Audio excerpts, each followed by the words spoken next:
हम लोगों ने करंट इलेक्ट्रिसिटी स्टार्ट किया था और उसमें मैंने आपको ड्रिफ्ट स्पीड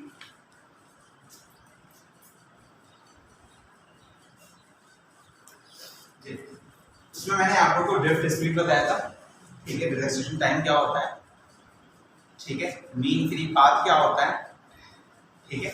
यहाँ तक बात गई थी। उसके बाद मैंने क्या बताया था आप लोगों को, ओम्स लॉ का एक और फॉर्म बताया था, J is equal to sigma times E, ठीक है। J क्या होता है ये हम लोगों ने देखा था। उसके बाद करंट की वैल्यू मैग्नीट्यूड हमने निकाली थी in the terms of VD, ठीक है। और V is equal to IR को हमने कन्वर्ट किया था J is equal to sigma E से, ठीक है।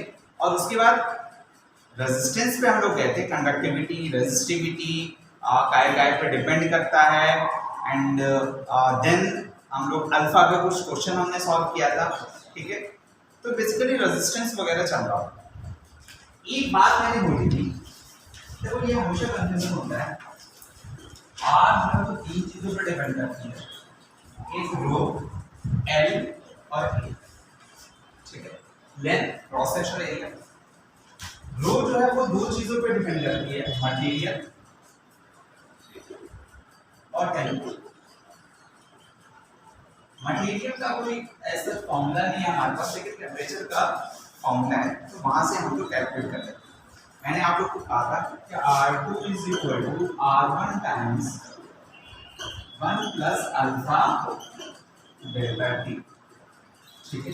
या ρ2 is equal to ρ1 times 1 plus alpha delta T, ठीक है। और इन दोनों केस में मैंने कहा था कि अल्फा अगर कांस्टेंट होगा तो इनको यूज करना, लेकिन अगर अल्फा जो है टाइम टेम्परेचर का फंक्शन हो गया तो उस केस में अल्फा को आप डिफाइन करोगे कुछ ऐसा, ठीक है। ये वाला फॉर्मूला भी यहीं से आया है, ये ज्यादा जनरल है, ठीक है। ये ज्यादा जनरल है, तीसरी बात है, ओके। आज हम लोग पढ़ेंगे कॉम्बिनेशन ऑफ द रेजिस्टेंसेस। अच्छा, एक चीज आप जो है पढ़ लेना, कलर कोडिंग। कलर कोडिंग हम लोग जैसे कोई भी रजिस्टर जो होता है उसकी कलर कोडिंग हम लोग करते हैं, उसके हिसाब से उसकी वैल्यू डिसाइड की जाती है, ठीक है। तो वो आप कहीं से भी उठा के बेसिकली वो तो वो उठा के आप पढ़ लें, और ना समझ में आए तो मैं, ठीक है। हाँ, कॉम्बिनेशन ऑफ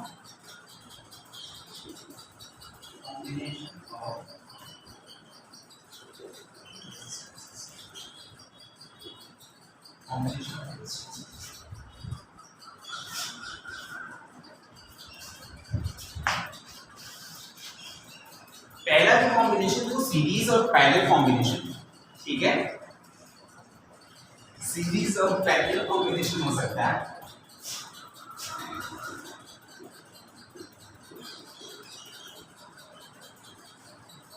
सीरीज और पैरेलल कॉम्बिनेशन, सीरीज कॉम्बिनेशन कुछ ऐसा होता है, R1 R2 R3।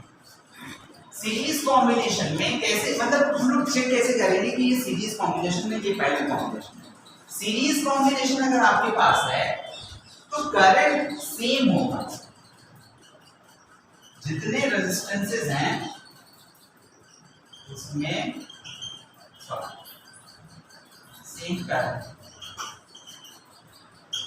अच्छा, सेम करंट और इक्वल करंट में डिफरेंस समझ में आता है?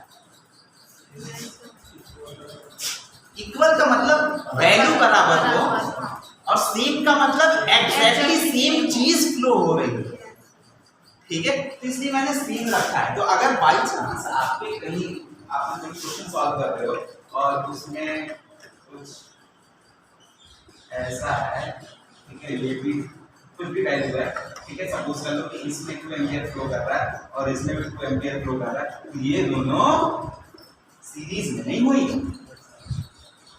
ठीक है। बाई चांस दोनों की वैल्यू करंट की जो है इक्वल आ रही है, लेकिन सेम नहीं है। ये करंट दूसरी करंट है और ये करंट दूसरी करंट है, ठीक है। तो इसलिए सेम इक्वल नहीं।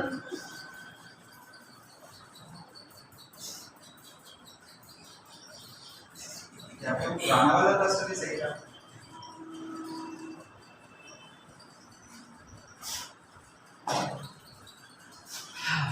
तो चेक कैसे करेंगे?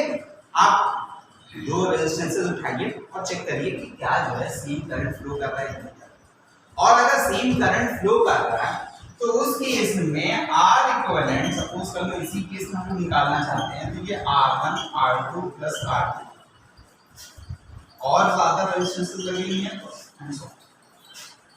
ठीक है ना।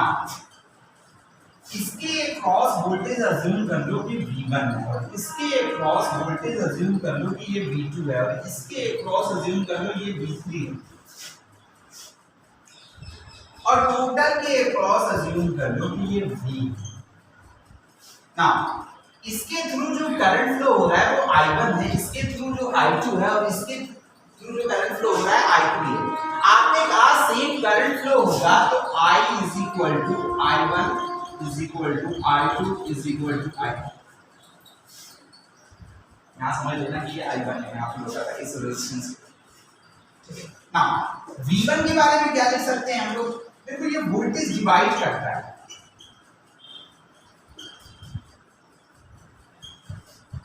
V is equal to V1 plus V2 plus, ठीक है। जितना वोल्टेज जिसके क्रॉस होगा उतना उसका सम इसके साथ कर लो, उसका सम इसके साथ, ठीक है।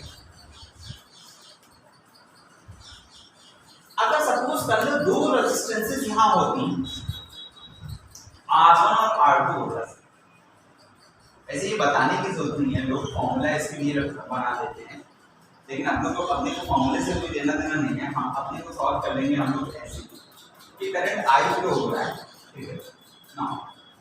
सीरीज में जरूरत नहीं होती है, पैरेलल में ज्यादा जरूरत होती है। तो देखो Ohm's law V is equal to IR, यही आप पढ़ते हो, आप बचपन से पढ़ते हुए आ रहे हो। V is equal to IR, V is equal, अच्छा एक छोटी सी और बात जो है, अगर हमारा I वर्सेस, अच्छा ये I is directly proportional to V होता है, ये है ओरिजिनल ओम्स लॉ। ये क्या है? Original Ohm's law.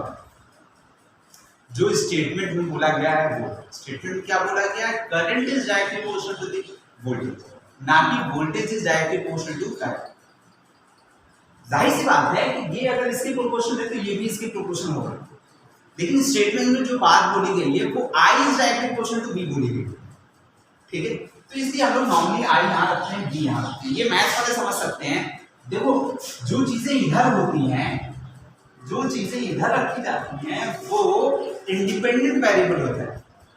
आपने एक्सपेरिमेंट परफॉर्म किया होगा ओम्स लॉ का, किया है? तो आप वहां पे क्या वेरी कराते हो? वोल्टेज वेरी कराते हो, करंट वेरी कराते हो? वोल्टेज वेरी कराते हो, ठीक है। तो यानी कि वोल्टेज मैं वेरी करा सकता हूं, सिस्टम पे डिपेंड नहीं कर रहा है, तो वो इंडिपेंडेंट वेरिएबल है। जबकि करंट सिस्टम पे डिपेंड करता है। तो ये आपने जो सेटअप लगा रखा है उसको मैं सिस्टम कह रहा हूं, ठीक है। करंट जो है वो आपके वोल्टेज पे डिपेंड कर रहा है। आप वोल्टेज कम ज्यादा करोगे तो करंट कम ज्यादा होगा। हम लोग करंट को डायरेक्टली कम ज्यादा नहीं कर सकते, ठीक है, इसलिए नॉर्मली यहां तो अगर आपका IV कर्व स्ट्रेट लाइन आ रहा है तो उसे हम लोग कहते हैं कि ये ओमिक जो है रजिस्टर है, कंडक्टर है, ठीक है। रजिस्टर से काम चला लेते हैं, कल मैंने बताया, कल मैंने बात बोली थी, बहुत ही खतरनाक बात बोली थी, याद है? लेकिन पूरी की पूरी सच बात है वो। हर ऑब्जेक्ट क्या होता है? रजिस्टर होता है। हर ऑब्जेक्ट क्या होता है? रजिस्टर होता है। मैं कहूं कॉपर रजिस्टर है, क्या बोल रहे हो सर? ये दिमाग में आया वो क्वेश्चन, क्या बोल रहे हो सर? गलत बोल गया आप सर। नहीं, मैंने गलत नहीं बोला। देखो करंट को अपोज करने की ताकत को हम लोग क्या कहते हैं? रेजिस्टेंस कहते हैं। ऐसी property which does not allow the flow of current. तो चाहे कॉपर हो चाहे प्लास्टिक हो, सब में अपोज करने की ताकत होती है। सब चाहते हैं कि नहीं भैया करंट फ्लो ना करो तो, लेकिन किसी में कम जो है उसकी जो पावर है, पावर ना कहो तो पावर से कुछ और हो जाएगा, ठीक है, बस ऐसे समझ लो कि उसकी जो प्रॉपर्टी है, ठीक है, पावर तो पीआई हो जाएगा, ठीक है, फिर झंझट हो जाएगा, सब क्या बोल दिया आप, फिर गलत बोल गए, ठीक है। तो मैं क्या कह रहा हूँ कि उसकी जो प्रॉपर्टी है जिसकी वजह से वो रेजिस्टेंस फ्लो नहीं करा रहा है, ये हर एक ऑब्जेक्ट में होता है। किसी में कम होता है, किसी में ज्यादा होता है। जिसमें कम होता है उसे हम लोग कंडक्टर कहते हैं, जिसमें ज्यादा होता है उसे हम लोग इंसुलेटर कहते हैं। लेकिन सारी चीजें क्या हैं? रेजिस्टर हैं, ठीक है। ये बहुत मोटी बात है। एक जगह मुझसे इंटरव्यू में पूछ दिया गया था, मैं पूछा नहीं था, मैंने ऐसे बोल दिया था, अब वो परेशान हो गए बेचारे, ये क्या बोल दिया, वो इलेक्ट्रिकल के नहीं थे, वो मैनेजमेंट में थे, तो मैनेजमेंट वाले सारे सब में बैठते हैं, वो परेशान हो गए बेचारे, ये क्या बोल दिया। अब मैं उनसे इतना तो समझा नहीं सकता। ये बात समझ में, स्ट्रेट लाइन, और अगर स्ट्रेट लाइन नहीं है तो वो नॉन ओमिक कंडक्टर, रेजिस्टर जो भी है, ठीक है। अच्छा, अगर इसका मैं स्लोप निकालने को कह दूं, स्लोप समझते हो? देखो बार मुझे मैथ्स में जाना पड़ता है, xy कर्व है हमारे पास, ठीक है। तो यहाँ पे जो ये थीटा कैसे मेजर करते हैं, हम लोग एक्स एक्सिस पे खड़े हो जाते हैं और एंटी क्लॉकवाइज में रोटेट करते हैं। उसे वो मैंने एक बार बताया होगा, कभी ना कभी किसी न किसी को बताया होगा, ठीक है। तो इसे हम लोग थीटा बोलते हैं। अब tan थीटा स्लोप जो है वो tan थीटा के बराबर होगा। अरे भाई दो एंगल निकाल सकते हो वो आप ना, देखो ये कर्व तो ऐसा कुछ भी हो सकता है, तो x एक्सिस से इधर भी जा सकते हो, x एक्सिस से इधर भी जा सकते हो, तो हमें किधर जाना है? एंटी क्लॉकवाइज डायरेक्शन में जाना है, तो वो थीटा होगा, ये थीटा होगा, ये नहीं। तो tan स्लोप जो है tan थीटा के बराबर होगा। यहां पे tan थीटा जो है वो delta y divided by delta x के बराबर होगा, ठीक है, delta y divided by delta x। अरे वैसे ही समझ लो ना, अगर ये थीटा है तो यहाँ tan थीटा किसके बराबर होगा? tan थीटा किसके बराबर होगा? परपेंडिकुलर डिवाइडेड बाय किसके बराबर होगा, ठीक है। तो परपेंडिकुलर तो यहाँ हो गया, ऐसे बना दो छोटा, ठीक है, याद करने का तरीका, और नहीं तो डायरेक्ट ऐसे याद रखो को slope is tan theta equal to delta y divided by delta x। अब हमारे फिजिक्स में डेल्टा y और x नहीं आता है, हमारे फिजिक्स में ऐसे कुछ टर्म आएंगे, काइनेमेटिक्स वगैरह में कुछ और आएगा, ठीक है। तो ये आई भी कर रहा है, तो यहाँ पे मैं क्या लिख सकता हूँ? Delta I divided by delta B, delta I divided by delta B. अब देखो ये जो है न्यूमेरिकल सॉल्व करने के लिए डेल्टा और आई डेल्टा बी लिख सकते हैं, लेकिन अगर आपको सिर्फ थ्योरेटिकल में काम करना है तो इसको हटा दो।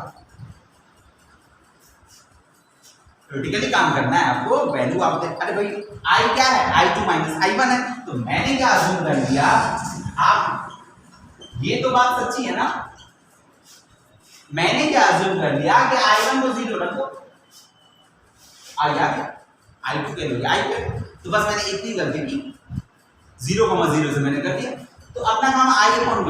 अब v इक्वल टू ir होता है, v इक्वल टू ir होता है, यहां से i अपॉन b की वैल्यू कितनी आएगी? v को उधर ले जाओ, r को उधर ले जाओ, 1 अपॉन r। तो slope of ib curve, slope of ib curve जो होता है वो 1 अपॉन r के बराबर है। डायरेक्ट क्वेश्चन आता है, ठीक है। टेम्परेचर डिपेंडेंसी में आपसे ये पूछ लेगा, वो क्या करेगा ना, कैसे दो कर्व फॉर्म करेगा। ये 300 केवीए, ये 200 केवीए, ये आई लिख दिए यहाँ पे बी लिख दिया, और पूछेगा कि ये बताइए, नहीं ये ऐसे नहीं, T1 T2 लिख देगा, T1 T2 लिख देगा, और पूछेगा बताइए T1 बड़ा है T2 बड़ा है, नहीं ऐसे नहीं। देखो दो चीजें, सबसे पहले तो हम लोग ये स्लोप का देखेंगे मसला, और दूसरा जो है यहाँ पे हम लोग जो है देखेंगे कि मटेरियल कौन सा है, अल्फा की वैल्यू क्या है। अल्फा अगर नेगेटिव होगी तो पलट जाएगा, अल्फा अगर पॉजिटिव होगी तो टाइम और आर मैंने बताया ना, टेम्परेचर इंक्रीज का अल्फा जो है पॉजिटिव होगा, कल मैंने बात बताई थी, अल्फा अगर पॉजिटिव होगा तो टेम्परेचर इंक्रीज करने पे रो और आर की वैल्यू इंक्रीज होगी, ठीक है। अल्फा अगर नेगेटिव होगा तो टेम्परेचर इंक्रीज करने पे रो और आर की वैल्यू डिक्रीज होगी। इसीलिए हम लोग फोन वगैरह में क्या यूज करते हैं, सेमीकंडक्टर यूज करते हैं, क्योंकि उस केस में अल्फा की वैल्यू नेगेटिव होती है। अब अल्फा की वैल्यू अगर नेगेटिव होगी तो सपोज कर लेते हो सबसे बढ़िया कौन सा है, कंडक्टर, सबसे बढ़िया कंडक्टर है, सबसे गंदा कौन सा है, इंसुलेटर, ठीक है। बीच में क्या है, सेमीकंडक्टर। सेमीकंडक्टर के पास बहुत सारे फ्री इलेक्ट्रॉन्स नहीं है, कंडक्ट कौन करता है, फ्री इलेक्ट्रॉन्स, तो बहुत सारे फ्री इलेक्ट्रॉन्स नहीं है, लेकिन इतने हैं कि काम चल जाएगा। अब फायदा ये है कि कंडक्टर का अल्फा पॉजिटिव होता है, माना कि बहुत ज्यादा फ्री इलेक्ट्रॉन्स हैं, तो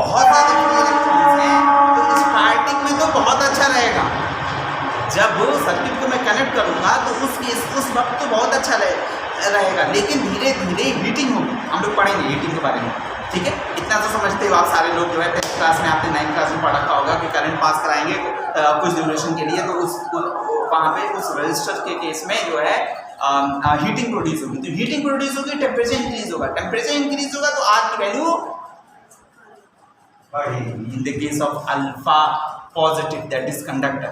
अब देखो हमारे पास फ्री इलेक्ट्रॉन ज्यादा थी, लेकिन आप फोन यूज कर रहे हो आप, ठीक है, फोन यूज कर रहे हो तो टेम्परेचर धीरे धीरे इंक्रीज हो रहा है फोन का, तो उस केस में अल्फा की वैल्यू पॉजिटिव होने की वजह से रेजिस्टेंस की वैल्यू बढ़ने लगी। अब रेजिस्टेंस की वैल्यू बढ़ने लगी तो सिस्टम गंदा बिहेव करने लगेगा, ठीक है। इसीलिए आपने फोन वगैरह लैपटॉप वगैरह के मैनुअल में लिखा होगा कि वर्किंग टेम्परेचर और समथिंग लाइक दैट, इतने टेम्परेचर से इतने टेम्परेचर के बीच में, ठीक है, उसकी भी कोई लिमिट है, ये नहीं कि आप कभी भी कुछ भी यूज करें, ठीक है। तो नॉर्मली कंप्यूटर वगैरह हम लोग ठंडे जगह पे यूज करते हैं, ठीक है।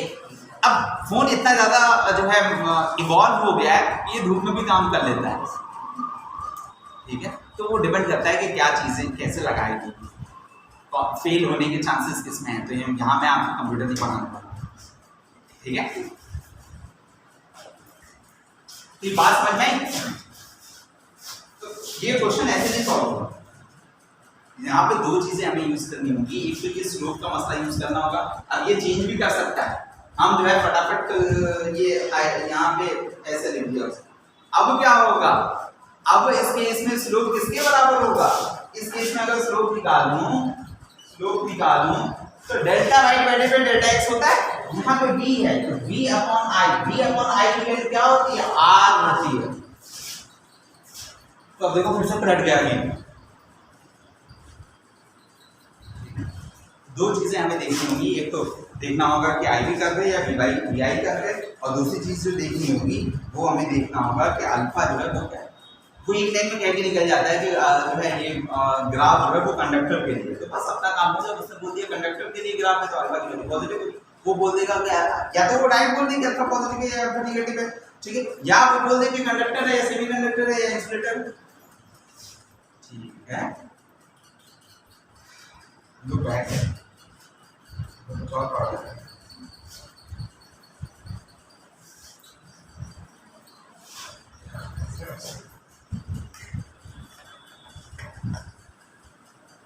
तो ये सारी चीजें आपको ऑलरेडी मालूम है, ठीक है, नहीं मालूम है मैंने बता दिया।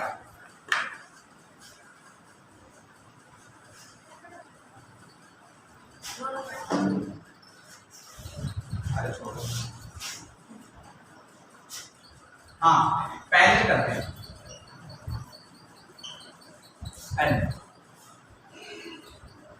पहले की जो शक्ल होती है वो कुछ ऐसी होती है, R1 R2, ठीक है। अब सपोज कर लो कि इसके अक्रॉस मैंने बैटरी डाला,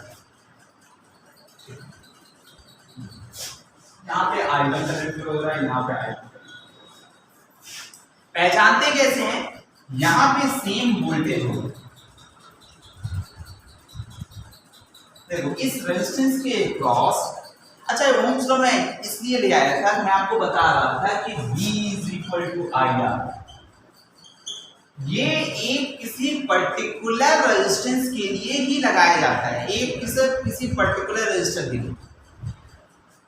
आप जो भी रेजिस्टर लोगे, जैसे R1 ले लिया, तो R1 के थ्रू जो करंट पास हो रहा है उसकी वैल्यू यहां रखोगे, R1 के अक्रॉस जो वोल्टेज होगा उसे यहां रखोगे। तो एक किसी इंडिविजुअल रेजिस्टर के लिए हम लोग यूज करते हैं V इक्वल टू IR, ठीक है। पहले कंबाइन कर लेंगे, उसके बाद एक रेजिस्टेंस तैयार होगा, जैसे यहाँ पे 3 था तो 3 की जगह पे एक रेजिस्टेंस आ गया, ठीक है। तो अब इसके लिए हम लोग यूज कर सकते हैं, या इंडिविजुअल के लिए यूज कर सकते हैं।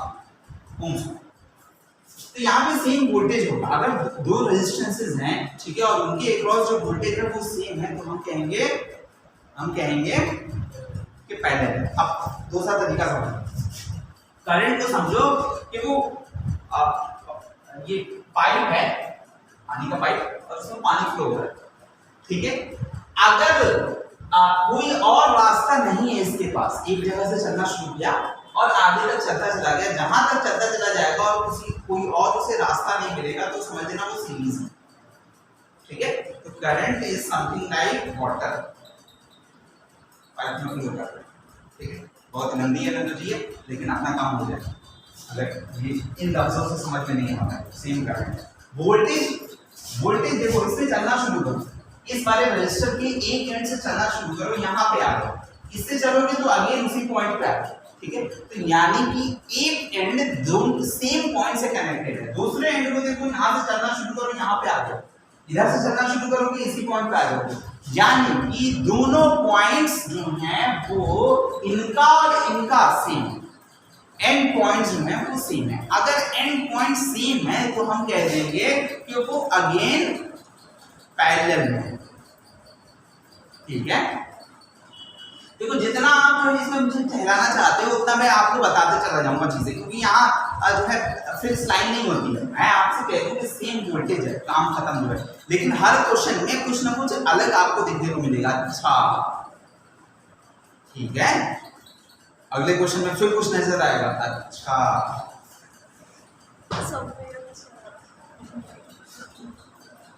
फॉर्मूला तो यहीं पे खत्म हो जाता है, ये रहा, लेकिन कहानी हर जगह कुछ ना कुछ डिफरेंट नजर आएगी। यहाँ पे formula 1/r equivalent is equal to 1/r1 plus 1/r and so अगर और भी है। अब अगर यहाँ पे मैं V1 निकालना चाहूँ, इसके अक्रॉस V1, देखो एक तो ये बहुत ही जो है फॉर्मूला की, मैं बहुत ज्यादा फॉर्मूले के मैं फेवर में नहीं रहता हूँ कि आपको बहुत सारे फॉर्मूले लौटा दूँ, ठीक है। तो बुक वाले लिख देते हैं। तो V1 की जो वैल्यू होगी, V1 की जो वैल्यू होगी वो होगी क्या, अगर टोटल करंट I फ्लो हो रहा है, ठीक है, तो R2 upon R1 plus R2 और V2 की जो वैल्यू होगी, तो घटने की गलती है। देखो मैं अभी क्वेश्चन चलाऊंगा ना, तो कहीं भी कुछ और नहीं यूज करूंगा, बस इसको इनको यूज करूंगा, अपना फंडा बहुत क्लियर होता है।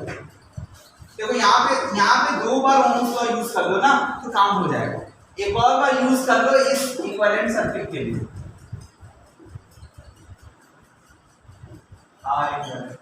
यहाँ I फ्लो हो रहा है, ये V है, ठीक है। इसकी जगह पे मैंने ये लिख दिया, इतने पोर्शन की जगह पे मैंने फॉर्मूला आपको देखने की जरूरत नहीं है, ठीक है। मैं अभी क्वेश्चन कराऊंगा, देखो और मजे से क्वेश्चन सॉल्व हो जाएगा।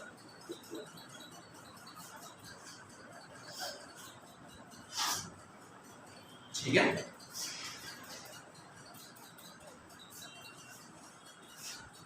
तो सीरीज पैरेलल। अच्छा आप क्वेश्चन वगैरह ला सकते हो मुझसे, अगर क्योंकि हर क्वेश्चन जो है वो अपने आप में अलग होता है, ठीक है। तो आप जब भी जिस भी दिन सीरीज पैरेलल या कॉम्बिनेशन जो भी है वो किसी भी दिन, अब आज के बाद से, मतलब आज मैं पढ़ा दूंगा, तो आज के बाद से आप क्वेश्चन मुझसे ला के पूछ सकते हो कि सर ये क्वेश्चन कैसे, ठीक है। क्योंकि कहानी तो खत्म हो गई है, मैंने फॉर्मूला लिख दिया और सीरीज पैरेलल की कहानी खत्म हो गई, लेकिन क्वेश्चन पे डिपेंड करता है कि जो है वो कैसा है। सिंपल सा एक ही तरीका है कॉम्बिनेशन ऑफ रेजिस्टेंस सॉल्व करने का, प्रैक्टिस, नथिंग एल्स। प्रैक्टिस हर बुक में उठा दो। देखो बाकी सारी चीजों को तो मैं नहीं कहूँगा कि आप नहीं, जितना ज़्यादा आप कोई भी टॉपिक की प्रैक्टिस करोगे उतना आपको जो है उसमें महारत हासिल होगी। लेकिन एक इसकी तो मैं कहूँगा, मैं इक्विवेलेंट रेजिस्टेंस निकालने के लिए तो मैं कहूँगा कि जितनी बुक है आपके पास सबका आप कॉम्बिनेशन वाला क्वेश्चन कर लेते हैं, क्योंकि तभी आप अपनी मदद कर पाओगे। बाकी में जरूरत नहीं है उतना, लेकिन यहाँ पे तो बाकी में कुछ क्वेश्चन कराएंगे। इतनी बात क्लियर है?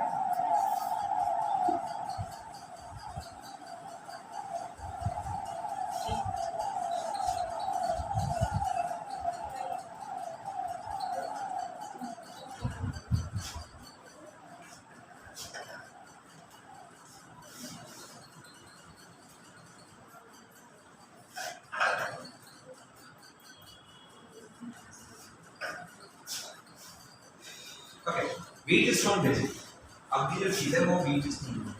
देखो इसकी शक्ल आपको याद नहीं है, क्योंकि सब काम शक्ल का है।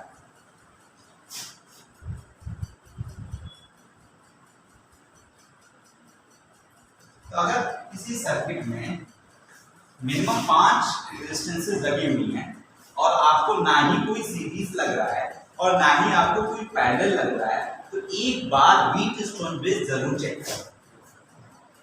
ये नहीं कह रहा हूं कि आपको मिलेगा, लेकिन चांसेस हो सकते हैं। R1 कह लो इसको R2 कह लो, इसको R3 कह लो, इसको R4 कह लो और इसको R5 कह लो। ठीक है। अच्छा, अगर मैं इसी क्वेश्चन को मैं ऐसे कर दूं तो मुझे वैल्यू बता दो। सबकी वैल्यू आप R अज्यूम कर लो,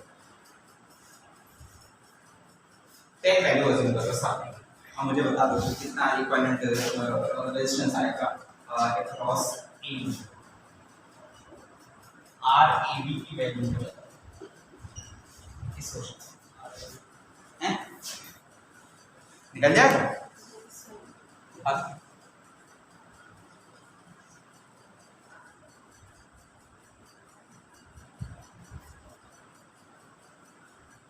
हो सकता है कल आपकी क्लास बना दे। हाँ, मैं शायद से बात हो वो आपको मालूम चल जाएगा। ठीक है, मेरी क्लास ऐसा नहीं कि पहली क्लास होती है, आखिरी क्लास तो आपको मालूम चल जाएगा। ठीक है,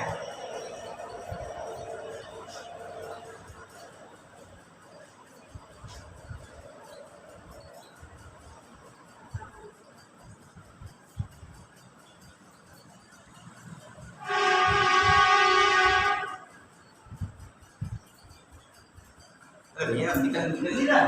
ये 10 है, ये 10 है, दोनों टाइम है, सीरीज में पैरेलल में। मैंने कहा था ना कि हर क्वेश्चन आपको दिक्कत देगा, लेकिन इसमें दिक्कत वाली कोई बात नहीं है। देखो भैया, इसमें जो करंट फ्लो करेगा, इसमें जो करंट आएगा वही करंट यहाँ भी पहुँचेगा कि नहीं पहुँचेगा? पहुँचेगा।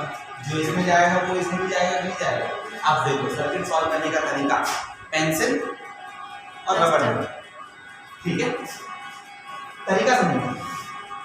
गंदा से गंदा फिगर आप उसे बहुत ही आसानी से जो है क्वेश्चन सॉल्व कर सकते हो। आपने डिसाइड करना, सबसे पहले डिसाइड करना है कि सीरीज है कि पैरेलल। आपने डिसाइड कर लिया कि ये दोनों जो है वो सीरीज में R1 और R2। आप क्या करोगे, दोनों में से जो आपको अच्छा लगे वो आप एक को ही डिलीट कर दो। अगर 3 होंगे तो एक को छोड़ के बाकी सारे डिलीट कर दो। आपको एक रखना है, समझ लो। आपके पास 3 रेजिस्टेंसेस ऐसे दी गई हैं, ठीक है, ये सबसे सिंपल फिगर हो सकता है। तो आपको एक को छोड़ के बाकी सब डिलीट करना है और 9 से ज्वाइन कर देना, सर्किट ओपन नहीं रखना, ठीक है। अब इसकी वैल्यू आप फॉर्मूले से निकाल लो। यहाँ जो रेजिस्टेंस था, यहाँ जो रेजिस्टेंस था, यहाँ जो रेजिस्टेंस था, सीरीज के फॉर्मूले से वैल्यू निकालो और उसे यहाँ रखो। ठीक है, सपोज कर लो कि हमारे पास 2 था, 4 था और 10 था, 2 4 10 ऐसे, तो कितना हो गया 16। पहले के केस में हम लोग क्या करते हैं कि सपोज कर लो कि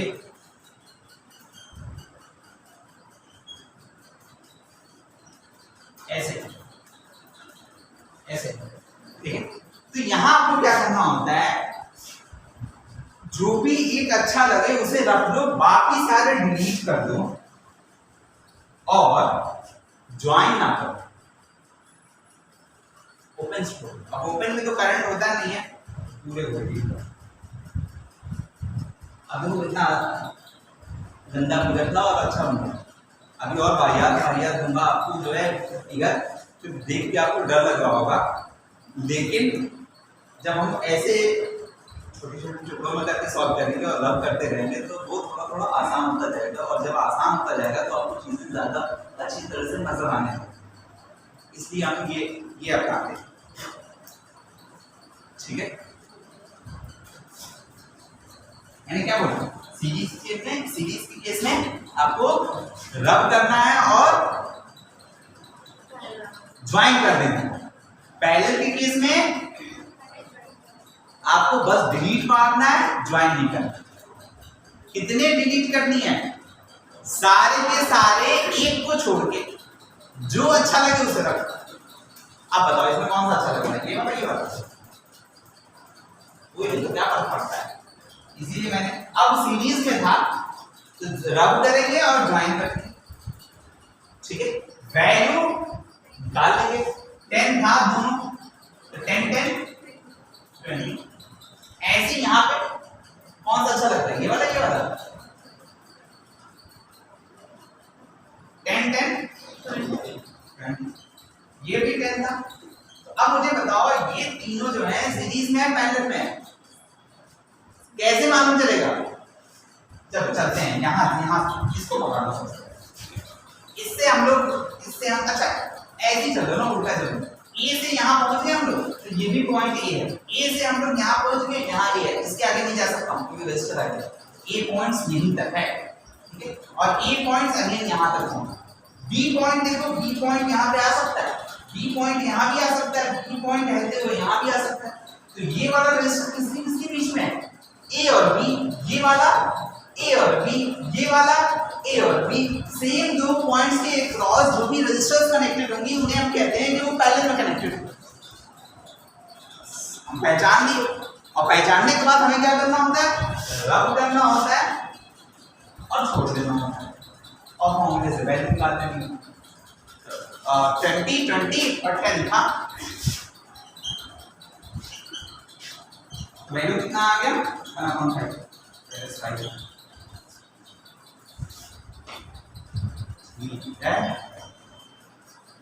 तो ये तो मैंने मजे में देखा, मेरा काम ये नहीं।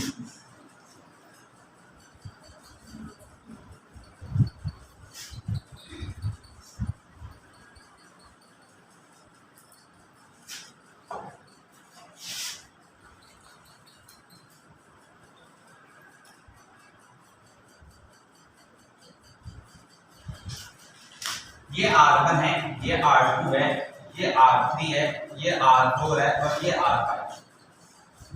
अब चलो R1 से हम लोग चल के देखते हैं कि R1 से कोई भी करंट आगे बढ़ूंगा तो दो पाथ मिल गया, यानी कि कोई सीरीज में नहीं होने वाला। R3 से देखते हैं, अगेन दो पाथ मिल गया, फिर भी जो है कोई होने वाला नहीं। R5 से चल के देखता हूँ, एक इधर को जा रहा है, एक इधर को रास्ता जा रहा है, फिर भी कुछ नहीं, यानी कि कहीं भी जो है यहाँ भी देखूँ तो यहाँ भी दो पाथ बन, यहाँ देखूँ तो यहाँ भी दो पाथ बन रहे, इधर तो खैर रेजिस्टेंस है ही तो कोई नहीं है, तो यानी कि कहीं सीरीज नहीं।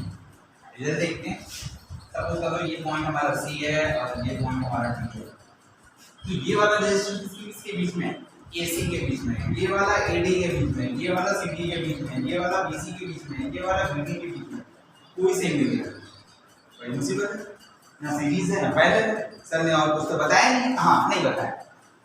एक और तरीका है हमारे पास, अगर R1 divided by R3 is equal to R2 divided by R4। एक बार मैंने क्या किया, इसको इससे डिवाइड कर दिया, इसको इससे डिवाइड, या अगर इन दोनों की वैल्यू बराबर हो जाए, या R1 divided by R2 is equal to R3 divided by R4, या इन दोनों में डिवीजन कर दो, इसको इससे डिवीजन कर दो, इसको इससे डिवीजन कर दो, या ये सब एक ही कहानी है। देखो मैंने क्या किया, बस इसको यहाँ रख दिया, इसको यहाँ रख दिया, या R1 into R4 is equal to R2 into R3 multiply करते हैं, मैंने क्रॉस मल्टीप्लाई किया, कुछ किया है, ठीक है। अगर ऐसा कुछ हो रहा है, ठीक है, देन डिलीट नहीं, then wheat is not base. अच्छा ये जो है, ये शक्ल जो है, ये इसका नाम क्या है, वीट इज नॉट बेस। 9 में गेहूं है और 9 कोई बेस है, लेकिन फिर ये wheat is not base, okay. तो नाम क्यों होता है, शेर हांस शेर नहीं होता है।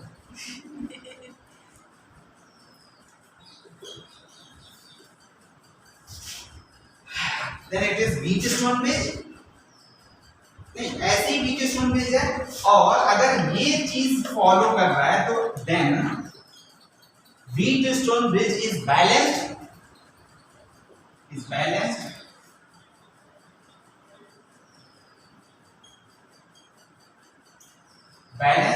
then delete R5,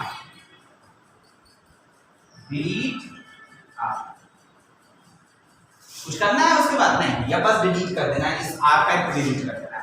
अब जरूरी नहीं, अच्छा R5 को अगर डिलीट कर दूंगा, इसको भूल जाओ कि ये है, तो करंट जो है वो इधर वाला करंट डायरेक्ट R2 में चला जाएगा, तो ये दोनों सीरीज में होंगे। ऐसे R3 वाला भी करंट डायरेक्ट R4 में चला जाएगा, तो ये दोनों सीरीज में होंगे और ये दोनों पैरेलल में, ठीक है ना।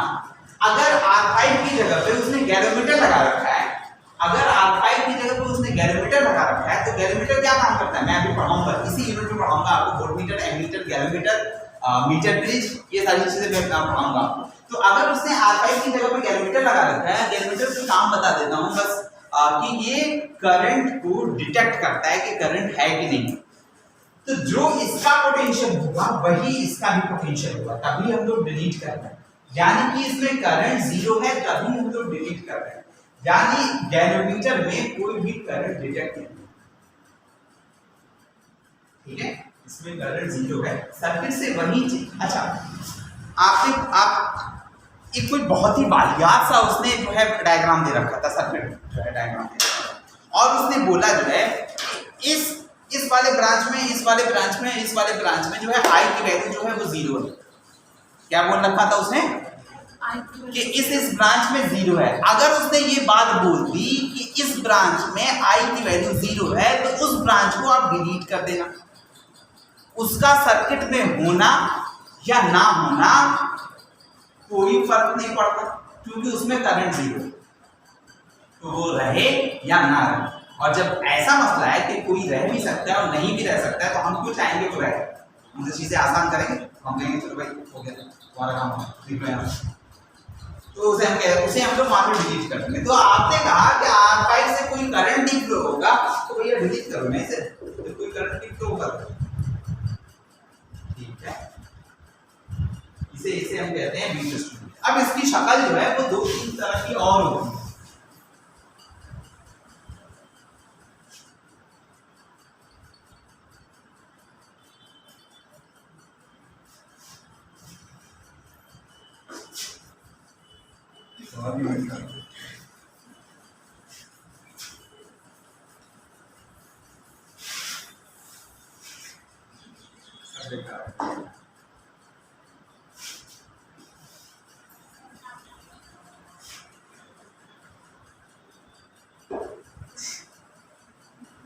वाटर डस्टर क्या होगा, वहीं पे वो वाला उनसे ना एक कल आया था, कल वो डस्टर बड़े वाले हॉल में था, लकड़ी वाले, चाहिए तो हम लोग ऐसे कौन सा काम चलेगा, वो एकदम गीला कपड़ा छूने को मन नहीं कर रहा।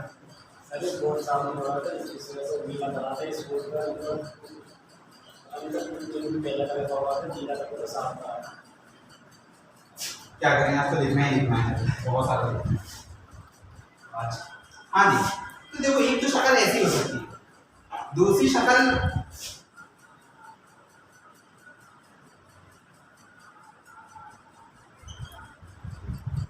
ये भी, यहाँ एक है तो यहाँ भी है, ये R1 है, ये R5 है, ये R2 है, ये क्या हो सकता है, ये R3 है और ये R4। मैंने वैसे ही हटना, थोड़ा सा बस शेप इसका चेंज करना, ठीक है। अब इस केस में वही फिर से नियम कि अगर ये इनमें से कोई भी चीज सब एक ही जैसे, ये वाली चीज एक ही चीज है, तो अगर ये चीज हो जाए तो उस केस में हम लोग कह देंगे कि R5 को डिलीट करो, wait is to which balance है, R5 को डिलीट करो। R5 को जैसे ही डिलीट करोगे आप, R5 को जैसे ही डिलीट करोगे तो देखो कितना आसान होगा। अब ये दोनों सीरीज में हो गई, ये वाली भी सीरीज में हो गई और ये दोनों पैरेलल, दिख रहा है? एक ये शक्ल हो गया, एक शक्ल ऐसे बना लो,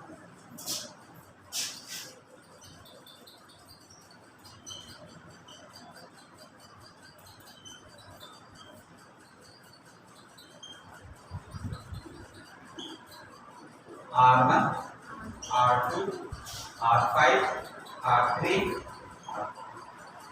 यहाँ पे एक, यहाँ पे दो, ठीक है। मुझे कोई बुक ले आनी चाहिए यार, वहां से हम लोग सर्किट दे देते, बहुत सारे सर्किट मिल जाते। चलो एक क्वेश्चन सॉल्व करते हैं।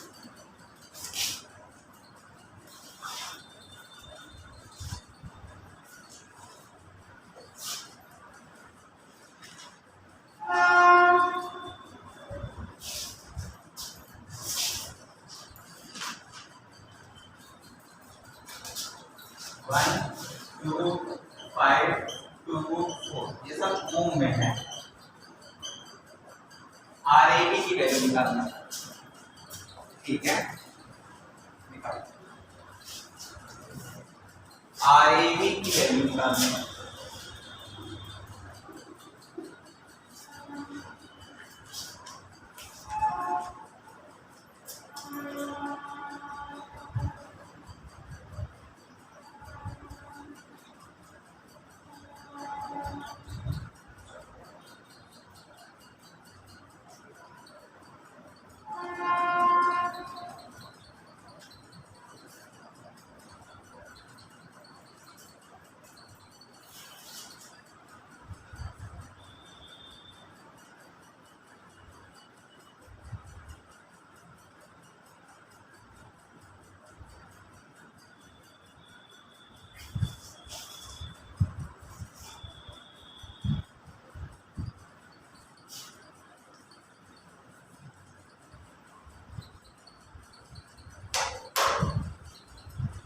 निकल जाएगा।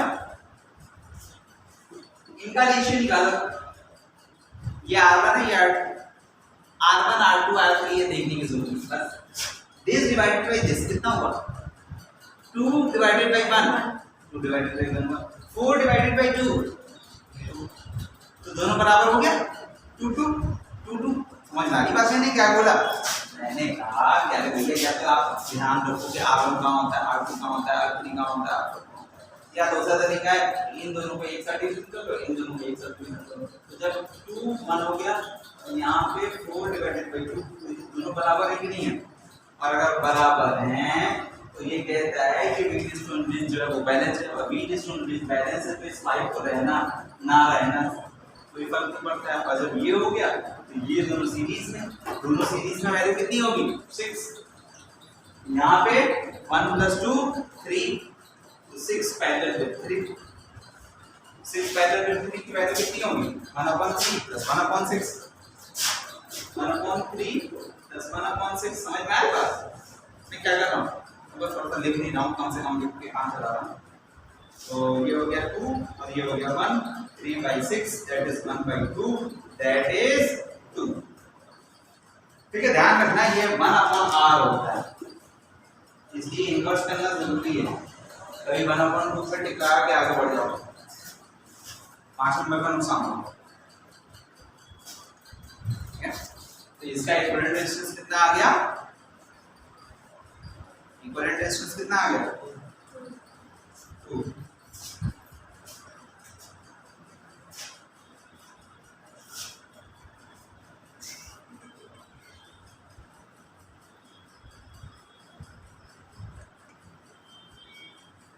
पेपर दे कोई